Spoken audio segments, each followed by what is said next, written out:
one of the biggest investigations the Justice Department has conducted since Watergate. Well, that's what we have now.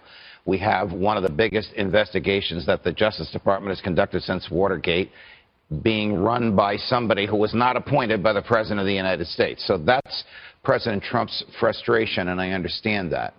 And we really appreciate Judge Napolitano breaking it down to understand that. Did you know that that was one of the biggest investigations going on right now since Watergate?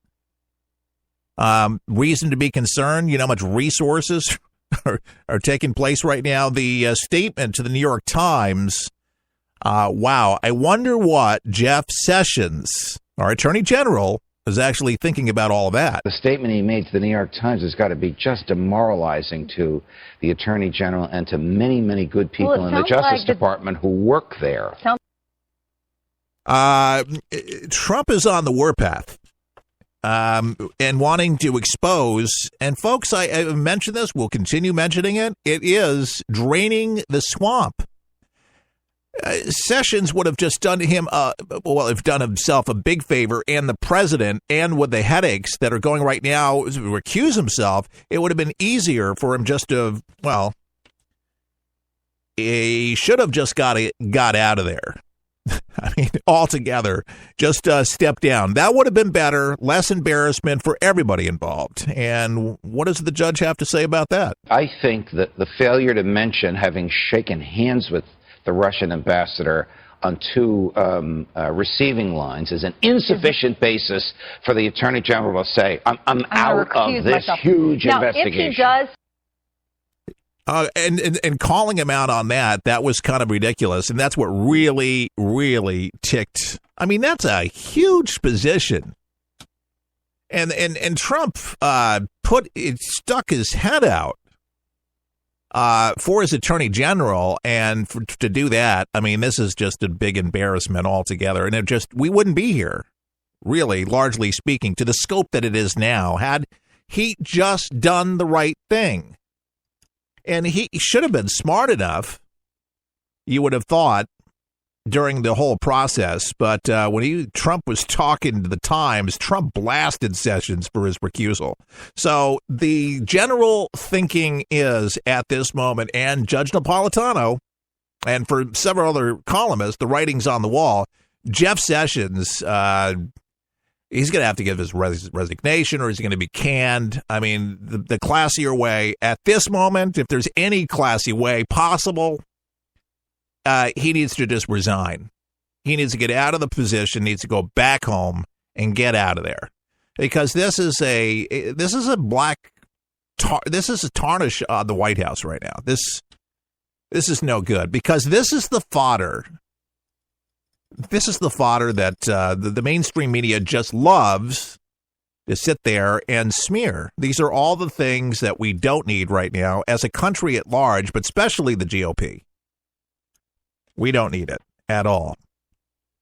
It would have been nice to hear a little blasting when he recused himself, but, I guess it's mounted up a little bit right now, and it seems like this probe's still ongoing, and it's so huge. This investigation, like I say, bigger than Watergate, largest one since Watergate. So there's a factoid you may not have known about, but it is a big deal here. The president said that after Mueller was named, he said to himself, what the hell is this all about? Talk about conflicts. But he was interviewing for the job. There was many other conflicts that I haven't said, but I will at some point. So there's more stuff coming out. So in the same interview, Trump also issued a remarkable denunciation of Attorney General Jeff Sessions, one of his earliest and staunchest supporters. He was a staunch supporter, as you know. He stood right besides Trump all the way, pro-Trump, loved Trump. But for recusing himself in the Russia case, he says, how do you take a job and then recuse yourself, Trump asked rhetorically. If he would have recused himself before the job, I would have said, thanks, Jeff, but I'm not going to take you. There was no immediate comment for Sessions, who announced March 2nd that he would recuse himself for overseeing. It was March 2nd he did that for the FBI's investigation into the alleged Russia meddling into the 2016 presidential election. So it's interesting how this is all coming out. I just any time now there's gonna have to be something, because this has got to be not only embarrassing for Jeffrey Sessions in the White House, but his family. It's just I wouldn't be surprised within Thursday today. Announcement over the weekend, if not first thing next week or sometime next week at the end. That's my prediction. I just don't see it going on any longer. I mean, he would have to be humiliated, but he should be. And then I think Trump speaks truth to power. It is kind of amazing, and I don't know if this is just White House strategy where it seems like it seems like a delayed reaction. Like I say, but maybe this is how things have to play out, and things that happen in the White House don't actually, and behind closed doors. Maybe this is the move. And, politics, they say a lot of times is, sort of like a chess game. But a lot of people say this writing on the wall basically is the setup, or the calm before the storm, that we're going to be looking for in a new attorney general. Somebody new, a new face. And who that'll be, I'm sure there's a lot of good choices out there. Doubt Chris Christie is going to be there. Doubt it, but who knows? I just don't see that. I think it would be more of a liability at this point. I like Chris Christie. He's taking a lot of heat for a lot of things. Beach thing was a little silly. I think people got carried away with it. But the Bridgegate thing, even though he himself didn't go away for it or charged him, but people around him surrounding him, and leadership starts at the top, I just would find it hard. And again, I'm not trying to beat up on Chris Christie, but I'm like, come on, man, you're the governor of the state, and you had no idea that the GW didn't look into it, shut down. I mean, that's a hell of a bridge. If you've ever been over that bridge, beautiful bridge, by the way. But when you got a lane or two lanes that are just shut down and purposely shut down just to annoy, I mean, that just was pretty bad. That's why they call it Bridgegate. But I just think at this time would be more of a liability, more fodder for the press, and I think that's why the pushback, why he doesn't have a position in the White House. But, there'll be, a nomination process. And just to think, folks, the gridlock still from the Dems nominating anybody for the Trump administration. There's still over 100 positions. Secretary of the Navy, a week or two ago, we just found somebody there. But there's still over 100 slots that still have to be filled. So how long could you imagine if there's 100 slots to be filled where they expedite an attorney general? Lord, I hope so.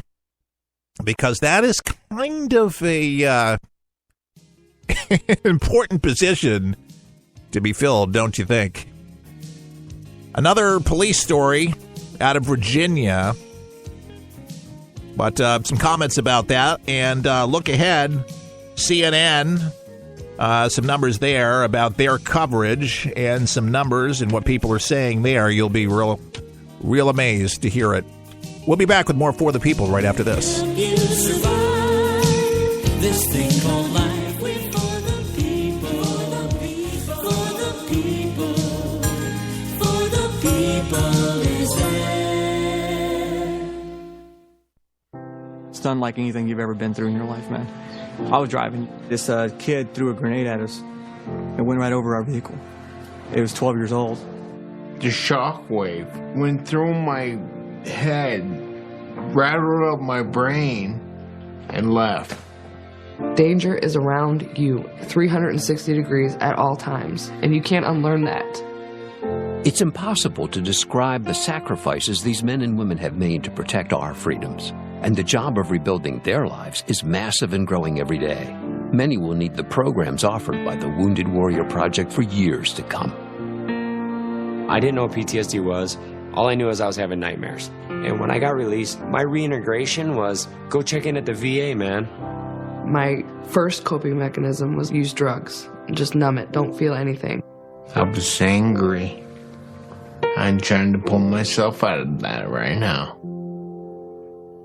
Your gift today of $19 per month will honor and empower these veterans so they can aid and assist each other.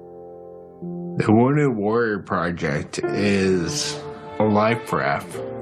I can say this without question that I wouldn't be here today if it weren't for it. Women Wear Project is the first step, getting back out into the world and reforming yourself outside of the service. Call or go online with a pledge of $19 a month. You'll receive this Wounded Warrior Project blanket, and your gift will provide critically needed programs that rebuild lives.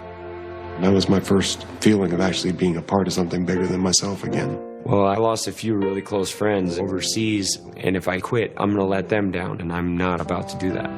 I'm learning to face my fears head on, to trust and see what happens at the end.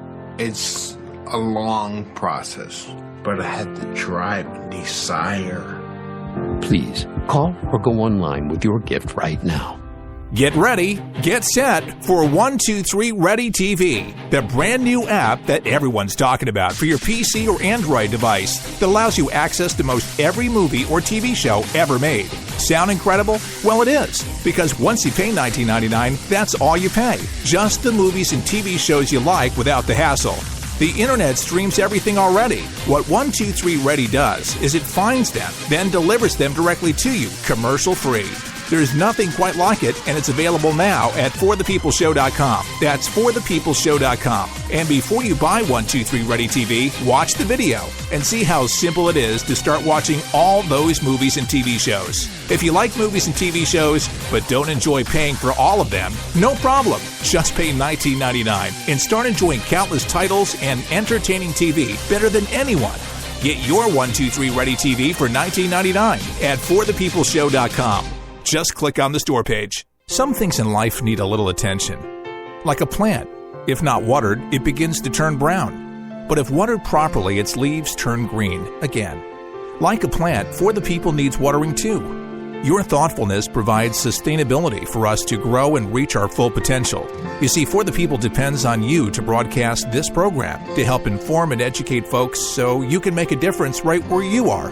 Grab your watering can and join us as we endeavor to make a difference in people's lives each and every day. To donate, go to forthe-people-show.com. That's forthe-people-show.com. Just look for the watering can and water as much as you can. At For the People, our garden is full of opportunities, and planting something allows others to enjoy the benefits. At For the People, our mission is simple.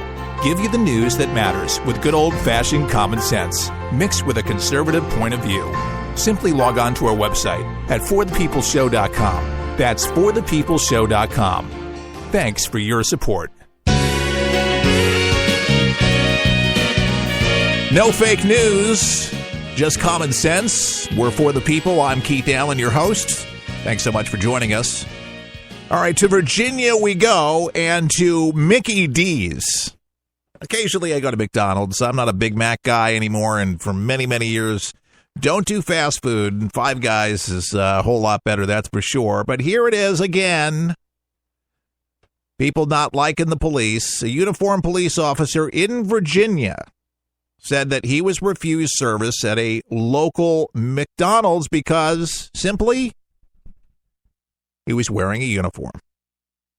According to Richmond.com. Scott Naff, an officer for the Virginia Department of Game and Inland Fisheries, reportedly paid for his food in the drive-thru, but he allegedly refused the food when he got to the window. Naff's wife, Kathy, told the newspaper that the employee saw the uniform and told her husband, "I ain't serving no police. I ain't." So this uniformed police officer reportedly denied service at a Virginia McDonald's. Now, she posted the story of her Facebook page to inform her close friends about the incident, and the story, as a matter of fact, went viral. That's why we're talking about it today. He was in uniform, his police vehicle, she said. He paid for his food, drove forward to the next window, she wrote. According to Fox 8, the young man who was working that window looked at him and backed away from the window, mouthing something to my husband. Kathy said her husband could not hear what he said because the drive-thru window was closed. So the guy finally walked to the window and slid it open. She continued. The guy said, "I ain't serving no police," and closed the window. So the guy proceeded to tell everyone at McDonald's, including the manager, that he was not going to serve the police. Kathy said it was not her husband's intention to cost someone their job, but she wanted to bring it to light what police officers go through.